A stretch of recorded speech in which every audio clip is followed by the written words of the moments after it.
Bonjour Pascal. Bonjour.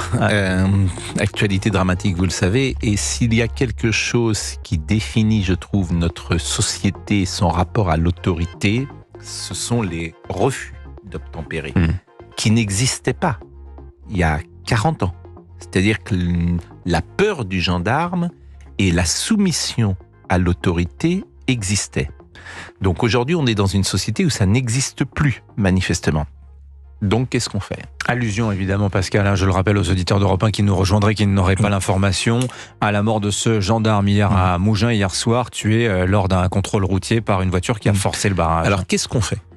Parce que la société, manifestement, a changé et la loi n'a pas changé. Qu'est-ce que doivent faire les politiques face à cela ? Est-ce qu'ils doivent criminaliser le refus d'obtempérer ? Est-ce que ça doit devenir un homicide involontaire ? Oui. Est-ce que la sanction doit être plus lourde ? Est-ce qu'il doit avoir une peine planchée ? Est-ce que tout le monde doit être mis face à ses responsabilités ? Pascal, vous en avez 30 000 par an, vous allez mettre tout le monde en prison pour ça, alors qu'on n'a pas la place pour tout le monde. Je vous ai dit, qu'est-ce qu'on fait ? Je donne pas de solution. J'apprends qu'il y a un refus d'obtempérer toutes les 20 minutes en France. C'est incroyable, le chiffre est hallucinant.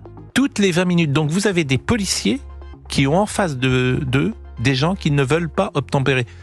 Il n'y a pas de statistiques sur ce qui se passait dans les années 70, mais on a eu 20 ans dans les années 80. On a un policier qui nous a dit les refus d'obtempérer, ça a doublé chaque année en l'espace de 10 ans. Bien sûr. Il y en a 2 fois plus qu'il y a 10 ans. Pour définir une société, le rapport à l'autorité, c'est vous tirez le fil de l'autorité et vous avez une des clés de la société française. Plus personne n'accepte aujourd'hui l'autorité, ni la mère de famille qui a un enfant en CP et qui va expliquer au prof ce qu'il doit faire. C'est vrai dans les entreprises, c'est vrai dans un stade de football ou dans une équipe de football, c'est vrai. Plus personne n'accepte l'idée d'autorité. Bon, pourquoi pas ? Mais qu'est-ce que vous faites ? Vous ne pouvez pas...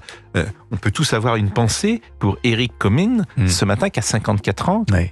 J'écoutais c'est ce gendarme Laurent Tessier, hier, bien sûr.